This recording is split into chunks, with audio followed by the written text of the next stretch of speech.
김제 온천 관광단지를 10여 년 전 막대한 예산을 들여 조성했는데 분양률은 여전히 20%를 밑돌고 있습니다.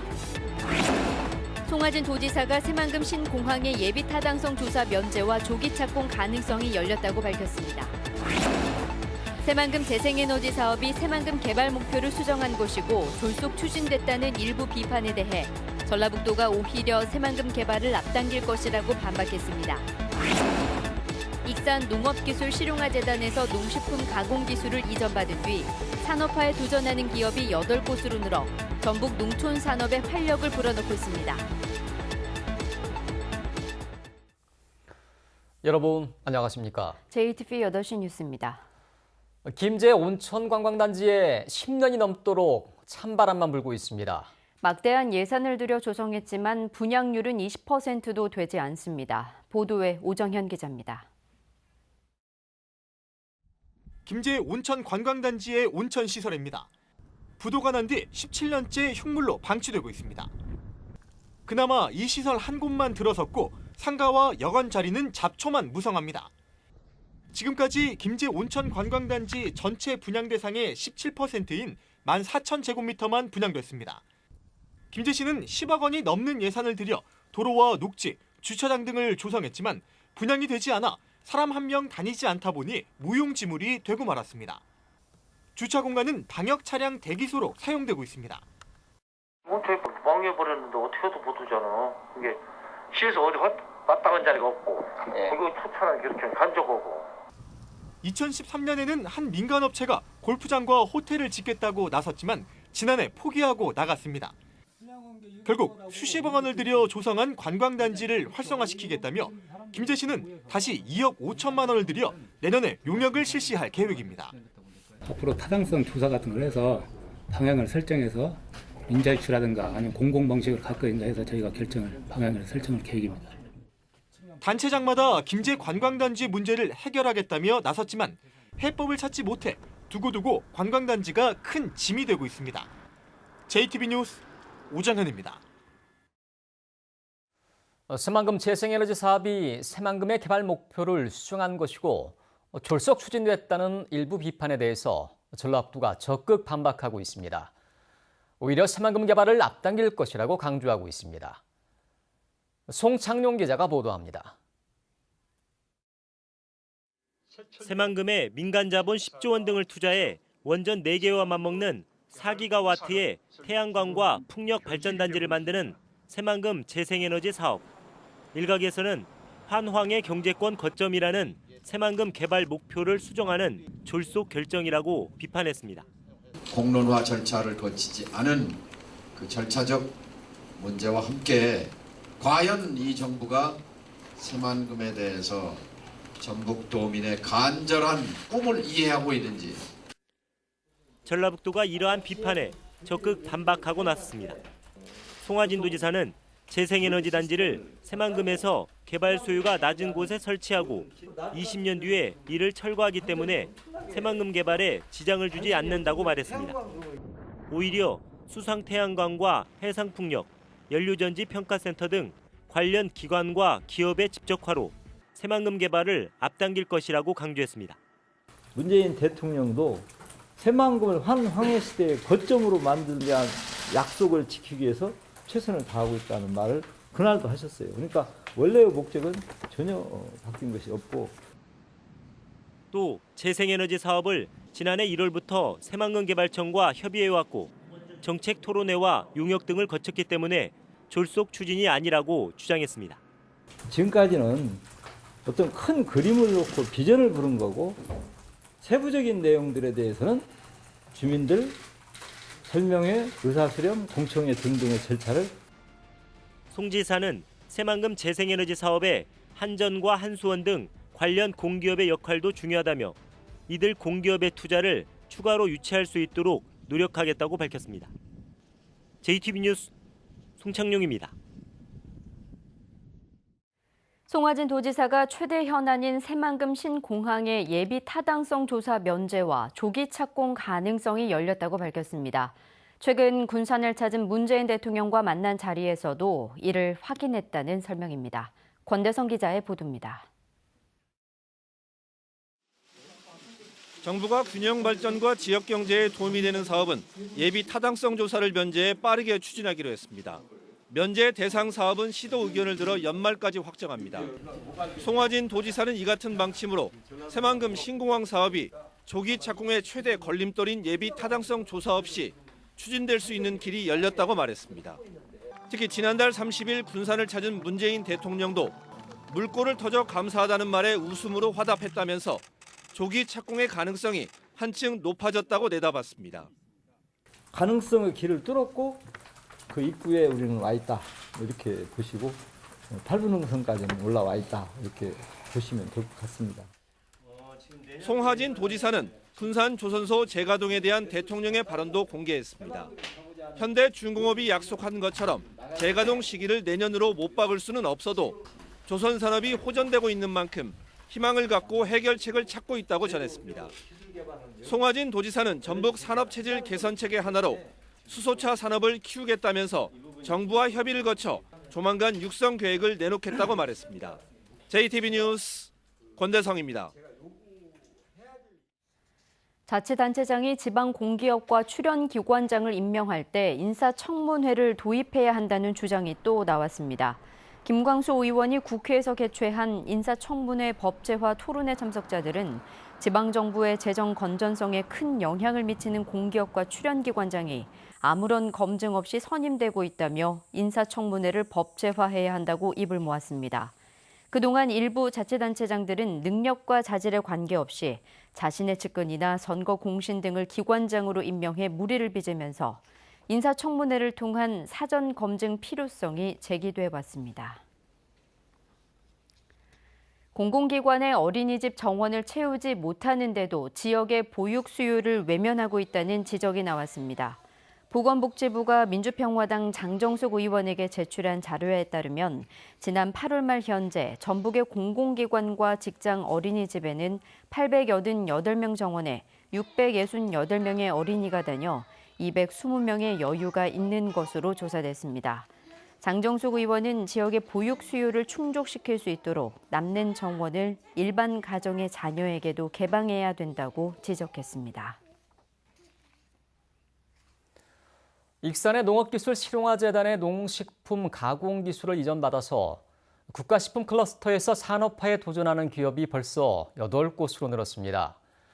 전북 농산업의 새로운 활력소로 주목받고 있습니다. 김철 기자가 보도합니다. 익산 국가식품 클러스터의 한 벤처 기업이 만든 과일즙 유산균입니다. 익산의 농업기술실용화재단으로부터 사업을 가능케 한 유산균 배양 기술 등을 배웠습니다. 유산균 선정이라든가 배양 기술이라든가 이러한 것들을 저희가 2017년도에 농업기술실용화재단을 통해 가지고 기술 이전을 받아 가지고 저희가 상품화를 하기 위해서 지금 계속 개발을 하고 150도 안팎의 원적외선으로 들깨를 볶아 기름을 짜내는 신생 기업입니다. 원적외선으로 볶기 때문에 각종 암을 유발한다는 벤조피렌이 발생하지 않습니다. 이처럼 익산의 농업기술실용화재단에서 다양한 농업기술을 이전받은 뒤 바로 옆 국가식품 클러스터에 둥지를 튼 기업이 벌써 8곳으로 늘었습니다. 실용화재단과 한식연 그리고 국가식품 클러스터에서 많은 도움이 되고 있습니다. 저희가 스타트업 회사이기 때문에 여러 판로 개척과 그리고 연구 지원을 많이 받고 있습니다. 농식품을 활용한 특허 기술을 배워 산업화에 도전하고 싶은 젊은이들은 농업기술실용화재단에 도움을 요청하면 됩니다. 재단은 전북의 21개 농생명 기관과 함께 다양한 상품 개발법은 물론 유통망 등을 대부분 무료로 가르치고 있습니다. 우리 재단이 가지고 있는 기술도 특허 기술이 한 3만 건 됩니다. 이 기술을 이 지역의 농업인이라든가 농산업체에 이전해 드리고 그 기술을 바탕으로 해서 사업에 성공하시고 돈을 벌 수 있도록. 특허 기술을 통해 농업에서도 큰 돈을 벌 수 있다는 소문이 퍼지면서 농업기술실용화재단에 문을 두드리는 청년들이 늘어나고 있습니다. JTB 뉴스 김철우입니다. 군산시가 주민들의 투자를 받아 태양광 발전소를 조성해 수익금을 돌려주는 신재생 에너지 시민펀드를 제안했습니다.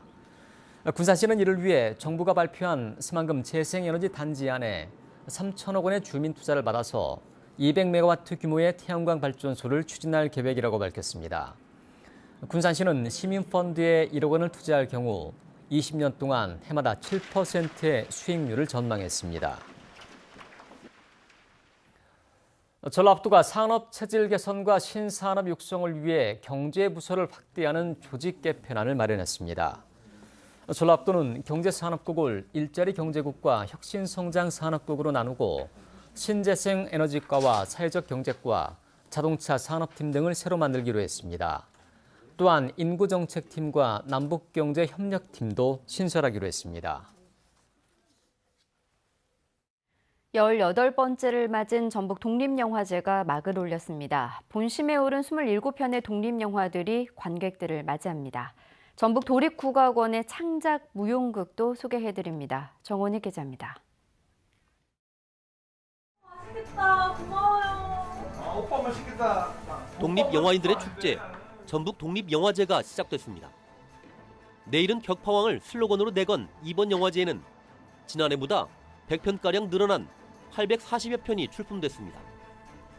이 가운데 27편이 치열한 예심을 뚫고 본심에 올랐습니다. 전단지 다 어디 갔어? 개막작은 전북 단편영화 제작 스쿨, 국기 선정작, 꼬리잡기 등 4편이 준비됐습니다. 다른 곳에서 볼 수 없는 영화들이 준비되어 있고 그 영화들 3편을 이상 보면은 작은 이벤트를 준비하고 있습니다. 그리고 많은 배우들과 감독님들을 만날 수 있는 시간들이 준비되어 있습니다. 널리 알려진 선녀와 나무꾼 이야기. 모악산에서도 전해져 내려오는 이 이야기를 현대적으로 재해석한 창작 무용극이 찾아옵니다. 천상과 지상의 경계를 넘나들며 펼쳐지는 춤사위가 관객들을 사로잡을 것으로 기대됩니다. 전북에 있는 모든 14개 도시의 브랜드, 전북의 브랜드 작품으로서 앞으로 많은 그 지방을 순회하면서 보여드릴 그런 작품으로. 사진작가 박영호와 손인숙이 서학동 사진관에서 손을 맞잡았습니다.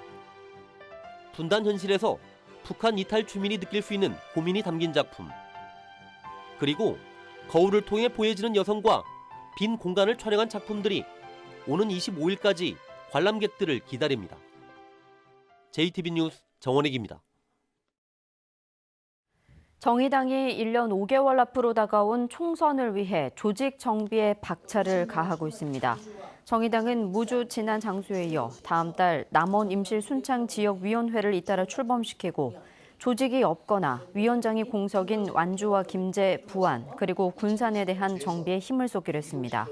정의당 전북도당은 지난 6.13 지방선거에서의 선전과 노회찬 의원 추모 열기가 더해지면서 지방선거 이전보다 전북당원이 20%가량 늘었습니다. 익산 함라의 3대 만석군 가운데 한 명으로 알려진 김병순 고택이 국가민속문화재로 지정 예고됐습니다. 1920년대에 건립된 김병순 고택은 전북에서 가장 큰 집으로 개화기 전통가옥 형식의 근대 건축 기법이 가미되고 당시 재래식 농기구 등이 남아있어 문화재적인 가치가 높은 것으로 평가받았습니다. 한우 소비를 늘리기 위한 전북 한우 숯불구이 축제가 오늘 전주 종합경기장에서 개막했습니다.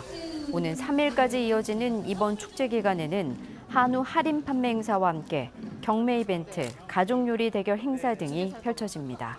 한우협회는 축제를 기념해 개막식 참석자들에게 한우곰탕을 나눠줬고 학교와 독립유공자 등에게 1억 1,500만 원어치의 한우를 전달했습니다.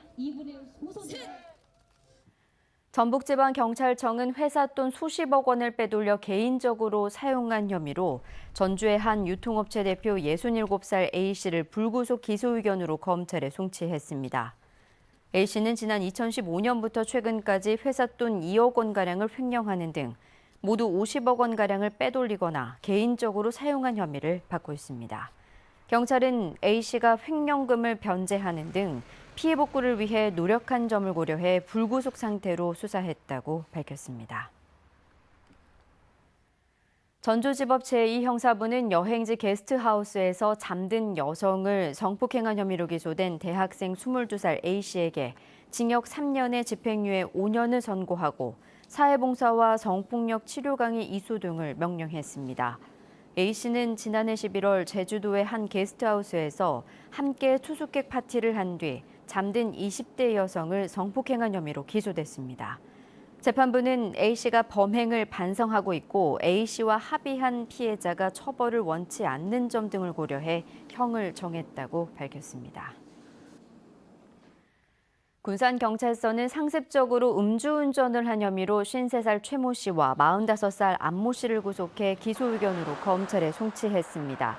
최 씨는 지난 9월 군산시 수송동의 한 도로에서 음주운전으로 사고를 내고 경찰의 음주 측정 요구를 거부한 혐의를 받고 있습니다. 또 안 씨는 같은 달 군산시 삼북동의 한 도로에서 면허 정지에 해당하는 혈중 알코올 농도 0.092% 상태로 무면허로 운전한 혐의를 받고 있습니다.